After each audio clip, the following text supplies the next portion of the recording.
Hello again, everybody. We are here for episode 42 of the Duke London podcast. I'm here with Niek from the Ruggeds. Thank you for being here, bro. Super appreciate you taking the time out. I know you got a lot of shit going on, and it's. Oh, can we swear? Is that good? Can we swear? Can we swear? I don't know. I mean, you can swear. Okay, you're okay. I don't want to get you in trouble with the audience. With the police. Yeah. No, I know you got a lot of stuff going on, and you're performing tonight, and you just were filming now. So I super appreciate you taking the time out to my pleasure, have a talk. Obviously, you're here in town because you're performing your show Between Us. Yeah. You got Wednesday night, Thursday night, Friday night, Saturday night, so 4-night run in London. I was just talking to Roy and he was saying that you guys have toured this a bit before. Like this isn't the beginning of it. You've already kind of done a few tours. I mean, we toured it in the Netherlands, but I don't think we ever did it outside abroad. Yeah, it's the first time. Oh, so nice. we were supposed to do a bunch and then it all got cancelled, got moved, So this is actually the first time, I think, since September last year, and that was one time that we were on stage, and before that it was December or something. So nice. So when was this ago. show like completed or premiered? Let's say when was the first time? Yeah, I'm really bad with time. I think 2018 or 19, Okay. So beginning it's of been a while. 2019. Yeah. Yeah, right.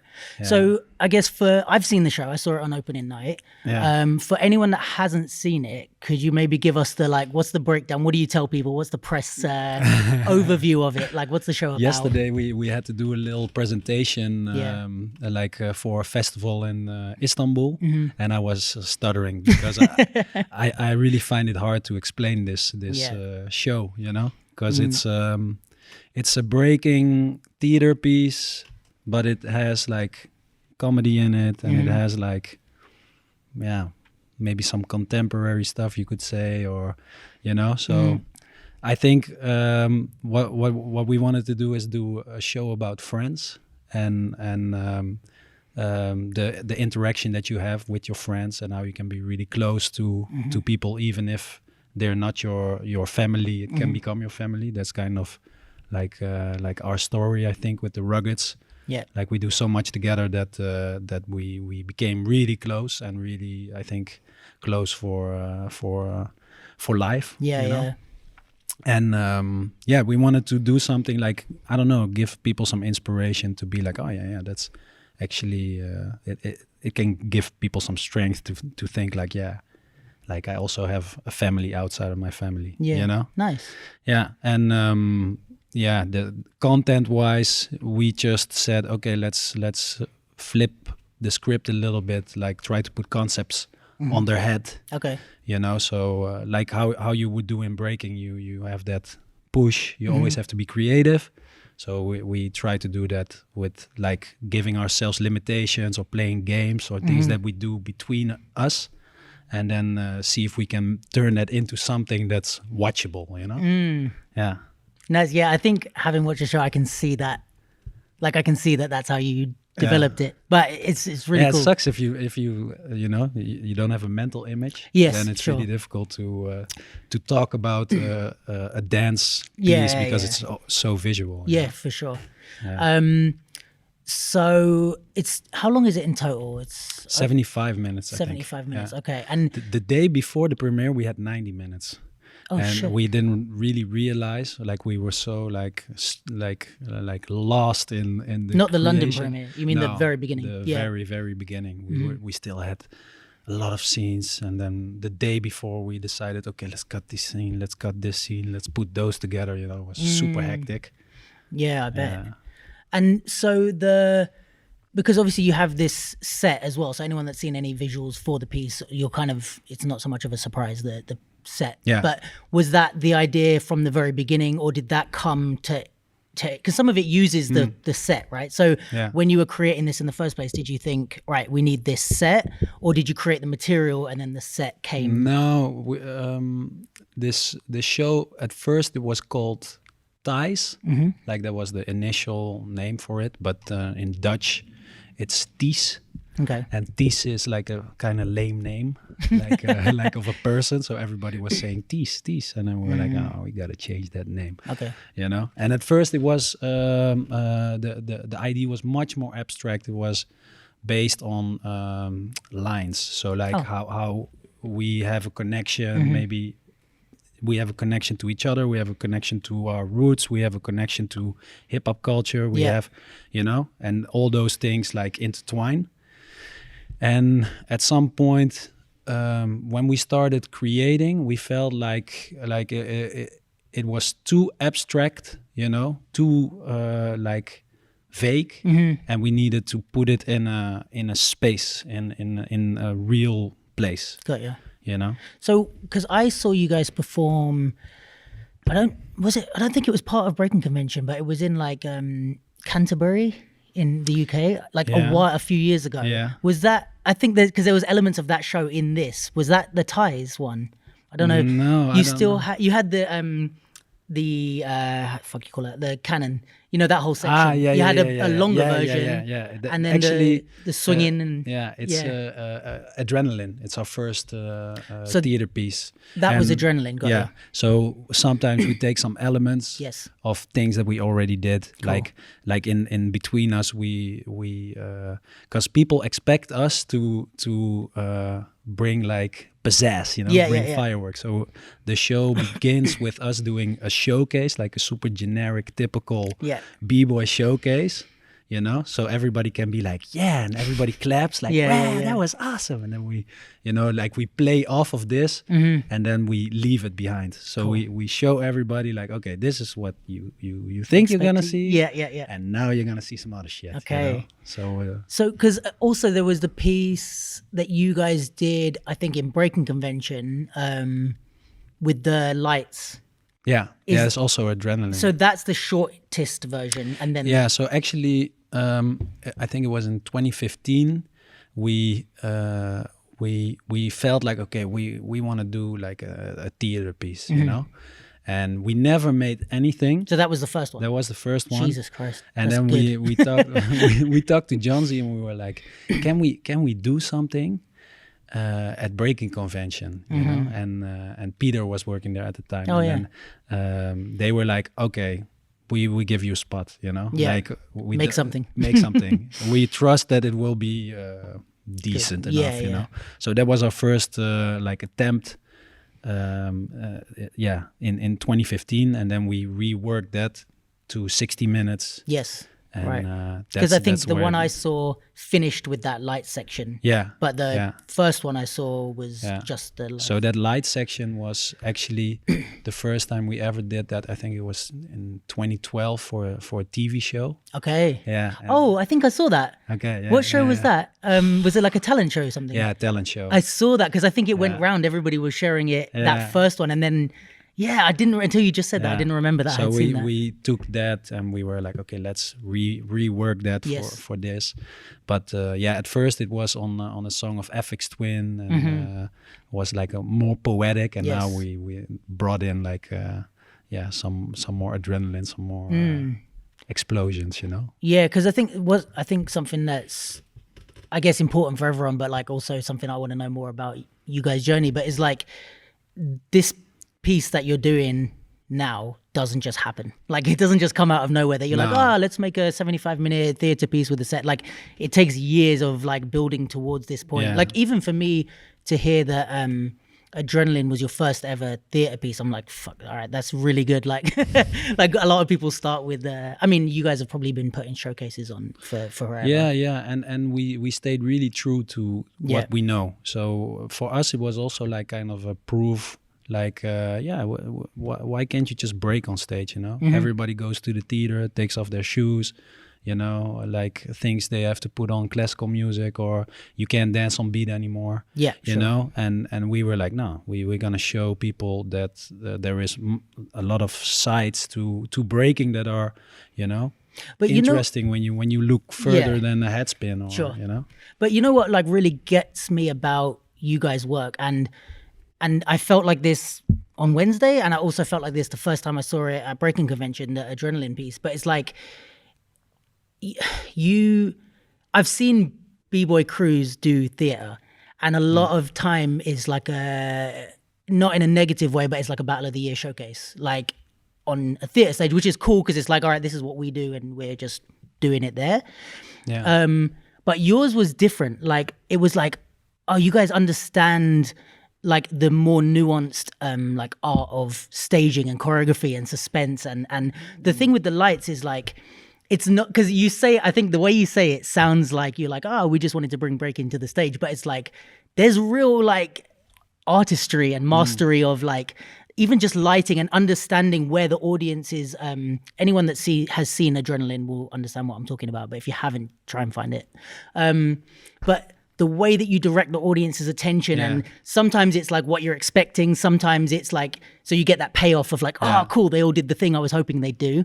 And sometimes it like catches you out of nowhere, makes you move, and that for me, that's like, it doesn't just come out of nowhere. So like, did you have help? Is that just like you? Is that everybody coming together? How did that, like, is it a natural thing that you guys have all these? No, I mean, I agree that, you know, like you start somewhere, and for us there was also like showcases, but we were always a little bit lost in too much imagination, maybe. Like the first Battle of the Year show we did, we were like, okay, let's do a concept. Okay, so it's like, okay, we all have shadows, and our shadows come to life, you know, and then we were on stage, like people were painted, you know, like a shadow, and it was terrible. We had like we didn't even make it to the battles at the end of the year because it was so like, okay, too theatrical almost. No, not too theatrical, just bad, you know, like just bad, like people crashing, like trying to be too ambitious. I think that's also what it is. And I think at some point you realize that it's a really intricate game. Like breaking, I think breaking is a super intricate game to play. Yeah. And with shows, we came in kind of cocky, you know, and I think we got humble really quick because you realize like, okay, there is so much nuance and detail and timing, and you know, and especially with Between Us, like I think what I really love about Between Us is that when you make a piece, and if everything is set, the timing is set, you know, there is like a certain tempo, certain flow, like that will take somebody along for the ride. But if you're performing and it's not all set to music, then it really hangs on the performance, right? So like in Between Us, we have parts where it's just us like kind of joking around, and then the timing is super important, and if you don't catch the first laugh or the second laugh, or something goes wrong, or you know, like the audience doubts for a little bit, then they're off the roller coaster, you know. So that's really, really interesting about performing in a different way than like a Battle of the Year showcase. Sure. And I think also the thing that it reminded me, or no, not that it reminded me, but I had the same feeling when I watch Adrenaline, when I watch Between Us, as I did when I watch Adrenaline, in the sense that with Adrenaline, I was like, how the fuck did these guys get so good at understanding choreography? And like you said, like we were talking about like the kind of mastery of choreography and staging. But I felt like that about Between Us in terms of comedy. Like I knew that because I've seen you guys for quite a few years now, so I was like, okay, I know what to expect. That it's going to be obviously good breaking, but then I know the choreographic elements will be there. But I wasn't expecting it to be funny. I knew it would be like, it seemed like a family showcase. So I was like, okay, it's going to be humorous. But I was like, oh, maybe kids are going to laugh, or like a mum. But I was like genuinely laughing. It wasn't like, that's funny for kids. It's like, for me, I found it funny. And I think a lot of that is to do with like like not overacting or being too silly that we're like, okay, we get it. Or not being too reserved, like you really have to go for it. And then the timing of the comedy, like there was, not to give too much away, but there's one moment with the clap. Yeah. And it's like, I think it's Roy that does it, right? Roy is in the end of that part. Yeah. And there's I don't know if you know the clap that I'm talking about. It's like the very last like clap, and everybody laughs at it. I think it's the end of that section. Which part?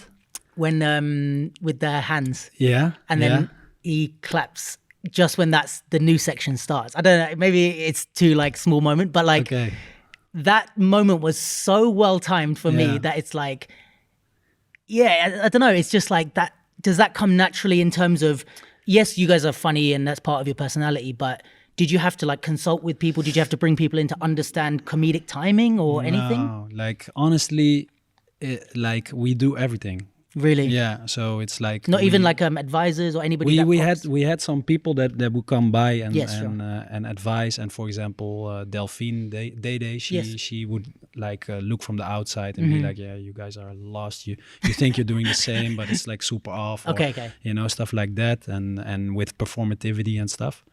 But most of it is just trying to find something that works, and we took a lot of time. So like right now, that's one of the things that we're really struggling with, is that now we actually are in a really good place. We have funding that we can create like for the next 4 years. Amazing. But then you realize, like, when you have that expectation of creation, then you don't have the same amount of room. Yeah. And sometimes things just take way more time than you think they will take. Yeah. Because like for example, the part with the applause, the idea first was like, let's do something with body percussion, with rhythm and body percussion, because that can be really dope.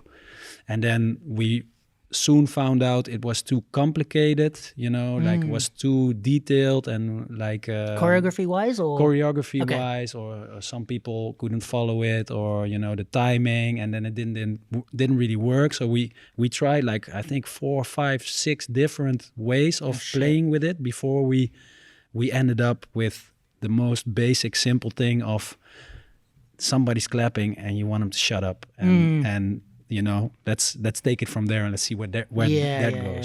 It's crazy to me that that's the simple version. Like that's the simple. Yeah, that looks crazy complicated. yeah. No, that was really like the toned down version. It was much more trying to be impressive first, and now it's like what I like about it is that it's really rhythmic. Yes. You know, so there is a rhythm to it, but actually it's just. Yeah, it's really simple. It's not like complicated rhythms or somebody's doing complicated rhythms. Just that you feel the timing of it, and you know. I think that's kind of the thing that, I mean, it's kind of the boat I'm in of like wishing I would get to the stage of you, like funding wise and stuff. But I think everybody that is like on this side is like, oh, I wish I had the money and the funding I would create. Yeah. But then when you get it, it's like a whole new problem. Of like when you don't have that, you have no pressures. You can create, you can take as long as you want. There's no expectations. And then you get that level. And then now it's like, oh shit. Like, we have like a serious company, you know, like we have people that work for us. We have, you know, like it's awesome. Don't get me wrong. Yeah. But from time to time, you're also like, okay, there's so much going on. There's so many things. It's just new pressures. Yeah, and things happen at the same time. You know, like you don't really can account for that many projects or things, and you know, like it can also become that the thing that you're the most passionate about becomes just like it feels like work because it's so much, you know. Yeah, I got you. And like for example, during the pandemic and things being canceled, being moved, being you know, was really difficult to catch that. Yeah. And for example, we did a new piece, like we made. It's called Stage Shift. It's I think I saw something. A solo from Virgil and a duet from Lilu and Roy. And then we said like, okay, because it's for us it's really small. We always were on stage with a lot of people, and it's like it's a big entertainment thing, you know. And this is like it's one person. 20 minutes you're looking at a solo. Yeah. So we were like, okay, let's do something to make it like still have a layer of like something exciting. Like extra, you know, something exciting. So we made a decor piece with lights, like TL lights. I think 48 TL lights hanging from a grid that all fall through each other, you know. Shit. And this also was, you know, you think about it, you're like, hey, that's a dope idea. Okay, let's go do that. Yeah.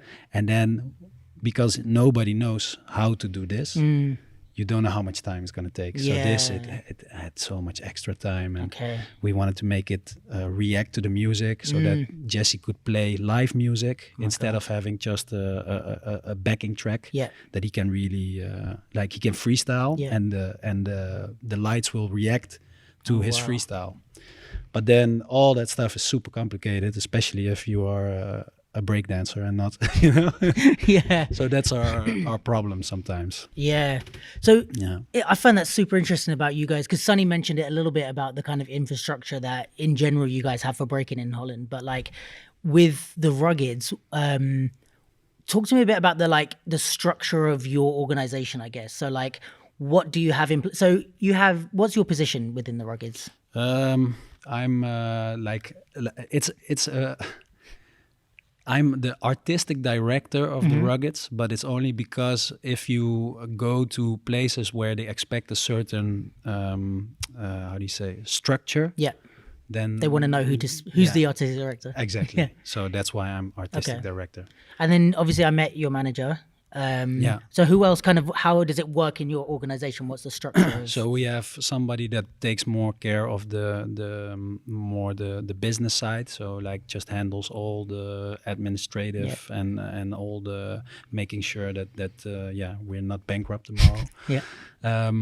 We have someone that's doing all the artistic coordination. So that's something I used to do a lot. But because now we have a lot of simultaneous projects, we have to plan ahead. We have to really think of scheduling. It's really crazy when you start to do so many things and they all intertwine. Yeah. You know, like we are talking with someone about doing a tour in China, but then we're also having a new piece being made that has to be rehearsed, and then you have to fit that in. And then we also have World Bebop Classic that's happening. Yeah. You know, so you have to really plan for this kind of stuff. And then for bookings, for production, we have people helping us out. Okay. Yeah. And the other guys, so how many in the Ruggeds do you have total, like dancers? I think we're with 10. 10. And are they all kind of just billed as like dancers, or do they have roles within the organization, or they concentrate on that? It used to be more. Now, like for example, people also, because we were doing everything before ourselves, there was nobody else. And so for example, Stepper, he would do productional stuff, like take care of like little tasks, but he wasn't doing that for his pleasure. He was doing that just to make the boat stay afloat. At some point you realize like, okay, maybe we need somebody that loves Excel, you know, and loves to and we can focus 700 emails a day, you know, and so that's a choice that you have to make.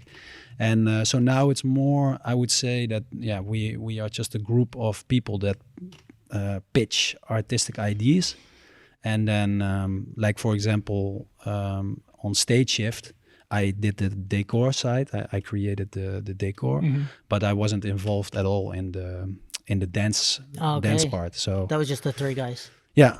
So I think that's really nice when you can focus on a project, you know, and anybody of us can say, I have a dope idea, and if everybody's like, yeah, that's a good idea, let's go, then it's possible to get something going, you know. And I think the other thing that I'm curious about in terms of this and the structure is like it's not like you started the company and then got big and then hired 9 guys. Like it's your guys from the beginning. Yeah. Like, so how, because I think there's so many companies that struggle with that, because you get people that are in different directions, somebody that doesn't want to work hard, somebody that wants to work harder than the other one, or somebody that, you know, like it's not everybody's always pulling, especially not with 10 people. That's why I think a lot of these bigger theater companies, if they are a group like that, it's like 3 or 4. Or it's like one guy and he hires dancers, you know? Yeah. So did you guys struggle with that at any point of like everybody pulling in the same direction? Yeah, we always struggle with that. Yeah, of course. Because that's good to hear. It makes it feel like so more human. Easy from the outside. No. It's like, for example, I'm turning 34. My knees are turning 34 also, you know, and life will take everybody places. And when you consider yourself a family, I think that's the way you have to approach it. You have to be like, okay, not everybody has to do this professionally if they don't feel like it, because that's not the point. It's never been the point. You know, when we started, that wasn't the point, and we never set out to have 4 nights in London, for example. Like for us, it's super unreal to be here and have that.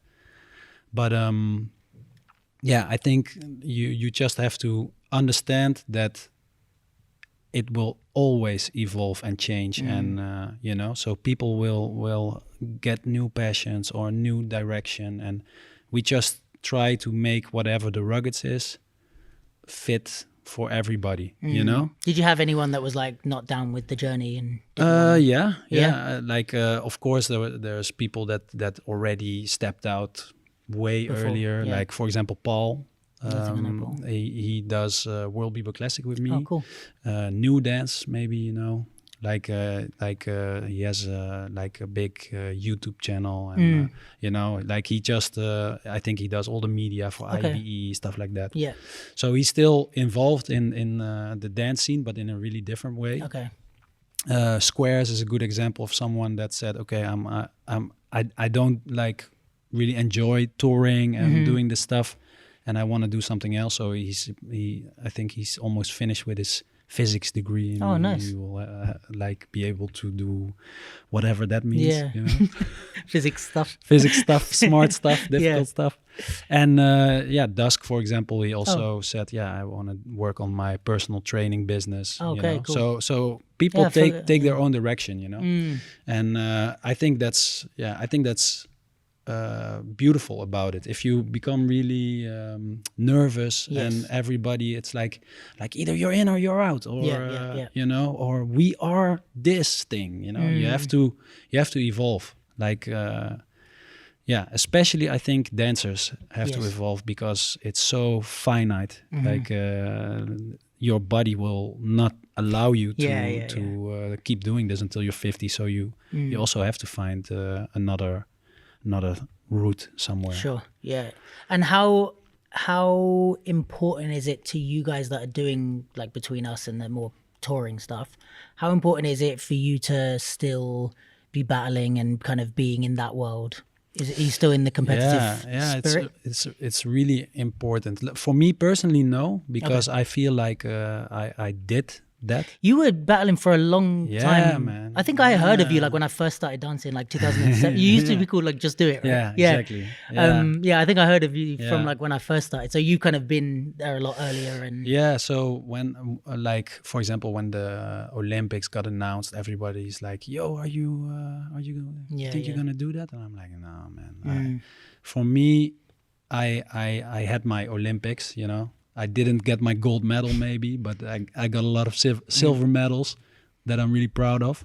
What sort of, sorry, just before you continue, like what sort of generation in breaking would you say you are? Like who else were you competing with? Nagin, Menno, Thesis, Nasty Ray, I think, I would Morris.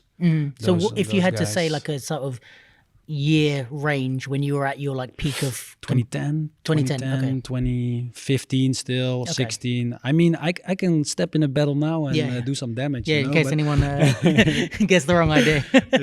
Yeah. No, but for me the difference is that I know what it takes to beat Nagin, Sure. And it's not so you can easy. make a more educated decision of like I don't want to put effort to get back to being able to do that. Because that's for me it was so much I put my whole life into that. Sure. And now there are other things, and I love breaking and I love dancing, so I will do competitions for fun, and just to challenge myself and. But it's different, Yeah. And on the other hand, there are people like, for example, Rico Supreme. Yes, he's killing it, right? He's killing it, and he's like, I didn't have that life, I mean, I think I traveled to like, I don't know, 70 countries, something like that, like thanks to breaking. Yeah. And he has that moment now, Okay. So for him, it's like, I want to feel that, I don't want to, because that's the thing, like if you say yes to doing 2 tours and creating a piece and stuff, it's like you can stripe out the months. It's like, okay, no, I can't. You have no life, nothing. Yeah, exactly. So you have to choose somewhere. Okay. So half of the crew are very set on doing the Olympics and doing a lot of competitions, and the other half are like, more comfortable in doing theater and other creative stuff. So like I only think that's a good thing. If you let people embrace it and see where it will take us. Yeah. So we're gonna do Battle of the Year, for example, this year. It's gonna be nice to do a real crew battle, and also because I think, I think we're starting to be a more odd one out, you know, because we are doing so many different things that sometimes we are a little bit lost in translation, I guess. Okay. You know. But you do you have anything where, like, obviously for you it's not, you said it's not as much of a priority to be in the battle scene, but you know, the half of the guys that are more competitive, does it then have they are like looking at you guys who are doing touring like, okay, if we're doing Battle of the Year, you guys need to step up to match us because we've been in the battles, you know what I mean? Do you have to kind of get back into the battle spirit to go to do stuff like Battle of the Year? What's nice is that we have like a tour of 3 weeks in Sweden next month. So that's, for me, that's like, okay, that's where I have to get all my training, get fit, get my stuff back. Because how soon is Battle of the Year after that? It's in November. Okay, so it's November, pretty quick after. Yeah, so it's perfect. You know, can get back. This is your like training camp. And this too, man. Like seriously, it's hard work. Those shows, like I can already feel. I'm getting fit again, you know. Because really during Corona, I was like, nah, I'm gonna chill, dance in my living room. It's enough, you know. Yeah, for sure. Yeah. Okay, so that's interesting. Yeah, so you're going into Battle of the Year again. I guess also be like touring together and having this organization must kind of make you more close as a crew. I mean, even in Battle of the Year with the showcase, it's going to be dope because that's you like we've been making choreography, like that's fine. Yeah, but that's also really different because when we were doing Battle of the Year before, that we were doing Battle of the Year. Now we're touring, and we're doing Battle of the Year at the same time. You know, so like it's also a question of okay, how much time, dedication, devotion do you have to work on one single thing? Do you ever get tempted to like bring some choreo? Like, oh, we use this in between us, but let's put it for the showcase. Yeah, like honestly, it went through my mind. Like this year is actually the first time at Battle of the Year that you don't have to get a certain ranking to make it to the battles. Oh, nice. So that means you can actually do whatever. So I was like, why don't we just do some... you know, something everyone get last place, and then we still get the battle though. And then you can really show something else, you know. But we're cooking up something nice. Yeah, and I guess battle wise as well, it must make you have a lot more chemistry as a crew. Yeah, for sure. Spend all this time together, travel together, tour together. It's like and for us to be able to do a crew battle all together, you know, like I said, like because everybody's also on different things. It's really nice. It's really something like back to the roots kind of feeling. Nice. And what was I going to ask you? Actually, while you're here, what's your thoughts on like the Olympics and all that? Because I know that's a topic that everyone's arguing about a lot of times. But like with the Olympics and I mean, even we can talk about like Red Bull and all these things of like the big organizations within breaking and let's say the sport of breaking as opposed to the art of breaking. Do you have any, like, are you down with it? Any reservations or? I mean, I'm really down with it getting more appreciation, you know, like I was doing that before, like just doing battles and like if I would get like $2,000, $3,000, that was like, wow, it's a crazy price, you know? Yeah. And like, for example, silverback, I think was the first time that you would be able to get like $15,000 prize money, you know? And I think people that are really into that, like that's the only thing they do. I also believe they deserve it, you know, like it's not something that everybody can do, and it's really difficult. And it's just underpaid, underdeveloped sport in that sense, you know. So I think this will help bring in more sponsors, more focus, more, you know. But you can see that a lot of events they want to they want to make it more sponsorable, more accessible, more generic. Maybe not generic. Maybe it's not on purpose, but you know, it feels like you see more LED screens and more, you know, like big gyms and like it kind of loses that chemistry of the jams that I used to go to and really love. So like for example with World B-Boy Classic, that's more the direction that we are going for, is like we don't want to be official. We don't want to have the most fair competition or the most, you know, like that you get points or that it's a way to the Olympics or anything. For us, it's like, okay, we want to have one event where it's just like madness, high level, and you just want to be there because you don't know what's going to happen. Instead of having like, oh, okay, that's the same 16 people. You see it at BC1 also for me. Like they invite people that are competitive. They can win BC1, where before I think they would invite people that just had a dope style, you know. So you would have like rubber legs on BC1, and now it's like, you know that rubber legs, he wouldn't make it to the final, so you don't invite rubber legs, you know. And that makes it that it becomes more of the same, more people that are very all round, very you know, like well constructed, and it's less interesting for me. So that's the downside of it, is that people struggle with that balance, you know. Like if you get a judging system where you have to do certain things, you know, it already forces people to think about, I have to be all around and I have to be, you know.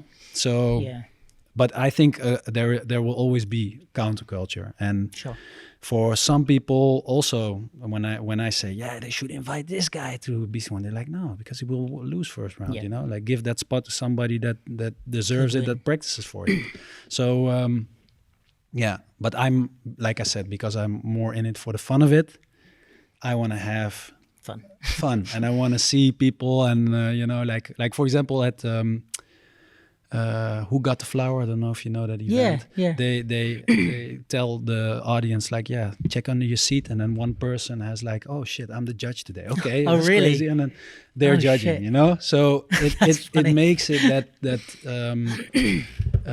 you already can't take it too serious from the beginning, because you know there is an element of whatever happens today. You know? And that's what I love, is when people, and especially people that are so trained to, I have to win, I have to perform, can let go at some events and just have fun. You know, have fun. I think it's the balance is super important, because I think, you know, like I read like what Renegade posts a lot about the judging systems and all these things and why it's important, and I think I get it in one context, because the thing that I agree with is like, if I'm battling for like £15,000 or dollars, I want to know that that it's not just the audience member who had the thing under their chair. You know what I mean? Because if I lose 15 grand, I'm like, why did I lose 15 grand? And if there's no reason, it's just, his t-shirt was cool. Like, I'm going to be pissed. You know what I mean? But I think with the balance where it's like, maybe we need to fill the gaps, I guess, so that there's, like you said with B-Boy Classic, where it's like, okay, we want an event where we acknowledge this isn't going to have the most intricate system. It's not going to be about who's the most competitive, but you're going to love watching it. And I think this is like the thing that I wonder maybe if it's like people don't want to acknowledge, like what you just said, like they don't want to acknowledge like that their event isn't going to be fair. Like they want to pretend it is. Like the way I see World B-Boy Classic, for example, is it's just, you know, like I think the whole dance scene gets formed and shaped by the events, the communities that bring it together, right? So when I organize the event, I just try to do something to kind of inspire other people to think about like, what's important or what's needed, you know. And a couple years back for me with World B-Boy, I mean the start of it was okay, Lords of the Floor, you know. how can we do Lords of the Floor, like bring that feeling of like having very unique people on the floor and interesting people, and that you don't really know what's going to happen. Let's do a grade 8. Yeah. Let's mix people that never danced together, and let's see how they do against crews, you know? And then it was more like, okay, how can we get as many eyes on the floor as possible? How can we make it that this culture will be seen and like celebrated? So we try to get views and you know, and get people talking about it. And then it was more like, okay, how can we make it more like at some point we said, okay, let's do a lot of prize money. Let's stop with as many invitations, and let's try to make it that people can come out to the event, you know, and find a sponsor, find your thing, and come over here yourself. Yeah. And now because of the Olympics, I'm like, okay, so that whole part is being taken care of. Somebody else is doing that. Yes. So now we can focus again on Lords of the Floor. Sure, you know? sure. Vibe, like only vibe. We said we're not going to do it every year. We're going to do it every 2 years. The event. The event, Okay. yeah. So it's like, for me, it should feel like, okay, if you're not there, you're gonna miss out, and then there isn't one again. You either are there or you missed it. You know? And you missed out on something, and not like something that happened last week and the week before also. And Just it's a very unique thing that you want to be there for that. Yeah, exactly. Yeah. And I think that's really important that people take that approach, you know. Yes. So you need all of the different type of events. Yeah. But my favorite ones are the community culture events for sure. Yeah, I think, I definitely agree. And I think it's a really good way to think about putting on events in the dance scene, you know, like filling stuff that there isn't. Like exactly what you said of like, you seem really like balanced about it. Like you're not like, screw the Olympics, but you're like, okay, you guys got that. I'm not so interested in that. I'm going to do this. And I'm glad somebody else is doing it, because that's, you know, it's the boring but very necessary, important part. Sure. But thank God somebody else is doing that, so we can do our bullshit events, you know. We can do break junkies in a club with like that fits 300 people, stuff 400 people in there, you know. Yeah. That's what we like to do. You know? Yeah, and I think, you know, like I don't think the idea of in air quotes, like flawed judging system is necessarily bad. Like whenever I heard about battling in the very beginning and wanted to get into it, it's like I knew it's art. Like, and I think even with the most intricate judging system, you're never going to get it's not going to be basketball or gymnastics unless you turn it into that. Yeah. But I think the reason why I did Kozen, you know, the judging system, like it was only for like I didn't like all the complicated systems with a lot of categories and stuff, because I felt like, okay, it really forced people to dance a certain way. Sure. But I really like the fact that as an audience, you can follow what's happening. So Kozen is just round by round judging. It's just one round or the by other. round judging. And now I think a lot of people started doing that. Like it kind of became like a baseline way of doing competition. And now I'm even considering not doing it anymore, because it's happening so much. Maybe it's more interesting to just have, you know, like you don't know what's going on, you know. Yeah. So just trying to fill what isn't there. Kind of thing. Yeah. That's nice. Yeah. I wonder, like, actually, as an event organizer, like, I've been thinking about this recently. But what do you think about the like knockout system of like top 16 or top 8 and just knocking out? Because my thing with that has always been, it's cool in a competitive way, but you know what we were saying, if you like battles where it's interesting people, you might have a really interesting person in the top 8, but they're going to battle once and then they're gone.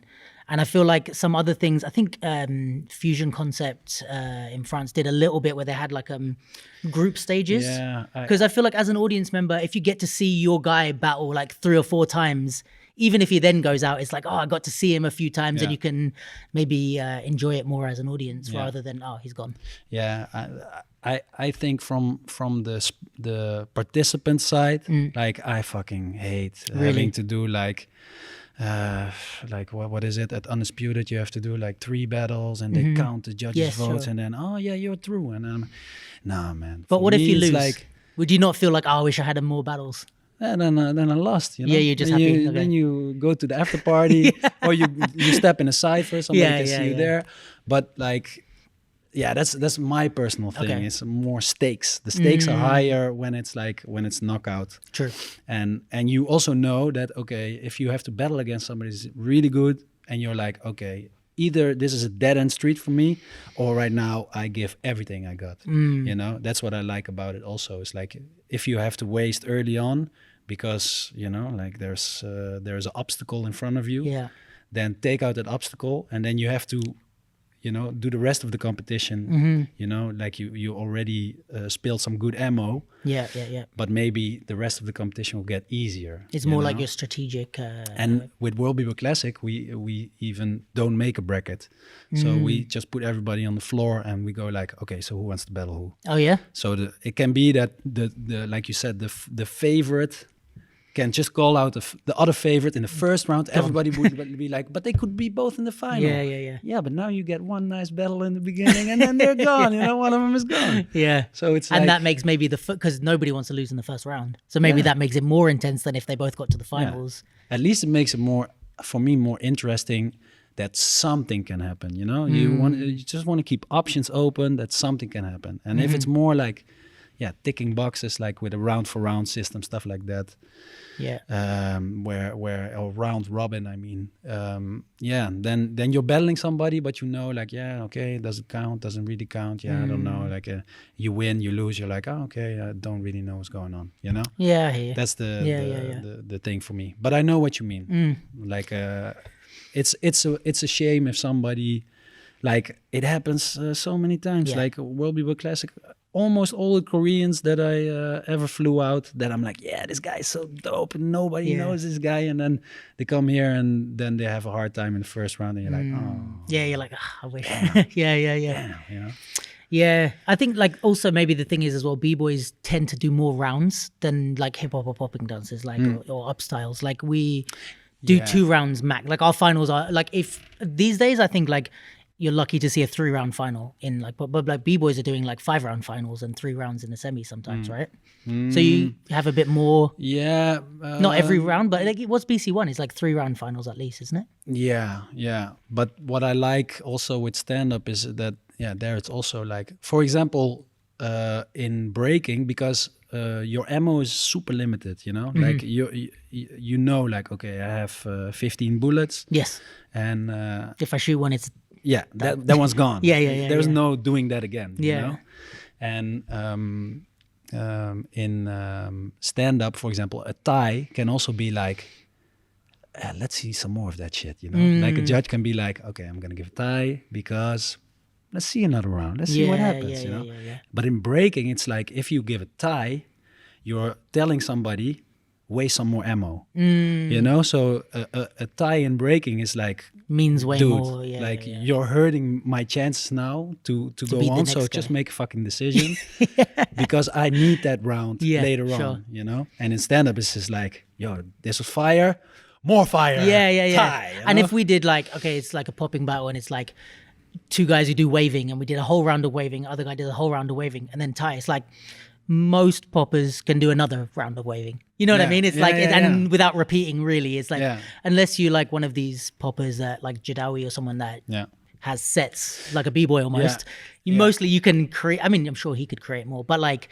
you can just freestyle the same thing and extend it. And the difference is also like in breaking competitions, like music nowadays is horrible. Like it's like they took out also World Beaver Classic same. We have the same problem with like fucking music licensing and music rights, and you get kicked off a live stream, you know, like this. It creates so many problems for your event that you just want to play it safe. Sure. You know, but because of that, in breaking competitions now, they like all the BC1 battles, they have like a 4x8 loop with a 4x8 bridge with another 4x8 loop, and then you get the same part of the song, you get the same part of the song, because otherwise it's not fair. You know what I mean? But it kills the dancing aspect of it. Like when you watch Lords of the Floor, Like they're literally mixing 2 tracks over during somebody's round, Yeah. and nobody there is like, "Yo, what's going on? It's not fair. Yeah, I got this beat and he gets another beat." Yeah. You know. And sometimes you will lose if that happens, because if I get the down part of a song and you get the hype part, everybody's like, "Yo, this guy was hype." Yeah, sure. You know? Yeah, I've seen that happen so many times. And someone goes second and they catch the drop, and it's like, fuck. Like, what am I gonna do now? And I understand it's unfair, but I think it's so much more interesting to watch. Sure. And if you have a dancer that can handle a down part, then when you understand, you know, as a judge, you should understand that if somebody has a bridge and they can kill the bridge of a track, it's like, okay, you know, like you have that control, you have that rest, you have that ability to make something out of nothing, you know, that counts for something. Yeah, you know? And I think that the tough thing about the art versus sport thing is that a lot of the magic of art lies in the subjectivity and the unfairness. Yeah, you know what I mean? Definitely. So it's like The more you could have this fair battle, but it's like roll it out. Yeah, you know, and take out all the little crooks and crannies. It makes it. Yeah, just plain and everything's okay, but exactly. anything's amazing. And that's what I like about stand-up much more than the breaking scene or like all-style battles, or you know, is that already the music is a million times better, because in a breaking battle you don't get to dance on a house track, or you don't get like not so much hip-hop. You know, for me break beats are pretty fast. I don't really practice that much to break beats, so. I think it made it more how do you say that, homogeneous or something, like everything is more same and streamlined. Sure and that kind of makes it less interesting. I guess it's like the Marvel movies. Like it's like that side of breaking is like, okay, Marvel movies are amazing, they're brilliant, but it's a formula. It's like it's, you know what you're gonna get. You can still enjoy it, and it's like, wow, these guys, like, you know, if you have super high level b-boys at BC1, of course it's amazing. Yeah, for sure. But it's not like watching an independent film that you're like, this might be shit or it might be the best thing I've ever seen, but who fuck knows. But that's my favorite thing, to see somebody even like that's usually in that side, in that realm. Okay, how do you handle yourself when it's completely different? You know? Yeah. That's where the pleasure lies for me after dancing for 20 years. When you see people that you know, like really bring something else to the table, or you know. Yeah, that's true. I think I find the same in top styles as well. Like if there's I don't know, there's maybe more ways to play with these ideas, like with the ammo and stuff like that, but you still have some people who just take a risk, and it, you know, sometimes it pays off or whatever. Maybe there's more room for that in the top styles because we're not at the level of the Olympics and stuff yet. Yeah, maybe. Like nobody's trying to make popping into like... No, and also that's more the game, right? The game of top styles is like, okay, you get a song. How do you respond to that song? That's the main thing, you know. Yeah. Where in breaking, that physical thing, it's more dominant. That's true. I mean, like I think a good way to summarize it is like, I've seen breaking call-out battles without music, like just outside in the cypher or something, and there's no music. They're just going back and forth rounds. You never see that with popping or hip hop. You never see a popping call-out with no music, and they're just like. But I guess because breaking is like, there's the aspect outside of responding to the music. You can have that type of thing, I guess. Yeah, man. That's interesting. All right, well, we'll kind of wrap up because I know you got a show tonight. Is it that time again? Yeah, we got maybe like 10 minutes. 10 minutes. Oh, yeah. Okay. Couple of questions. Yeah. So first one is, I was like, I want to ask you these while you're here. The Just Do It, changing the name. What was it? You just gave up on it, like didn't like it anymore, or was it like? What was the process of that? Yeah, so I made an email address when I was 12. Just Do It Niek. Oh yeah. You know, a Hotmail. And then I was at an event, and then Tyrone, he knew my email address. Yeah. And he was like, yeah, Just Do It Niek. And then then somehow it became Just Do It Niek. Then I won a qualification for UK champs. And then he was like, yeah, Niek, nobody can say Niek, so just do it. Just do it. Yeah. You know? So I had that for a long time, And I felt like, I'm wearing like the slogan of a company. Yeah. Also a company that has nothing to do with what we do, don't care about it at all. If you reach out to them, they're like, don't care. Yeah. We are into marathons, you know. So at some point I felt like, why am I giving you free? not this, but like, I don't know. It started to feel weird. Yeah. So then I was like, okay, let me just use my name, and if something else comes along, I'll use something else again. Nice. Yeah. And the other one is actually, the other question I had is about names, actually, because when we sat down for the show, I was with two of my friends, and one of them is like one of the guys that got me into dance. So he would like show me like UK B-Boy Champs DVDs and all this. So we sat down, and I like as the show started, I like whispered to him, I was like, the Ruggeds used to be called something else, but I don't remember what it is. And he was like, oh, did they? I don't remember. And I was like, yeah, I'm sure I did. And I'm watching the show. And then I'm watching when I think you were in your thing, in your part of the stage. Yeah. And then I see behind you there's a poster and it says Rugged Solutions. And I was like, Rugged Solutions. Yeah. So like I tapped him in the middle. I was like, it's Rugged Solutions. Yeah. But so why did you change from Rugged Solutions to the Ruggeds? We were two crews in 2005. Okay. True Skills and Style Squad. And then we were like, okay, let's bring it together, you know? So we had to come up with a new name. And then Yuri, who was part of the crew at that time, he had like a little list. And it was like, okay, raw like sushi, casual rockers, rugged solutions. And then, it was like, okay, rugged solutions, let's go. So it started as Rugged Solutions, and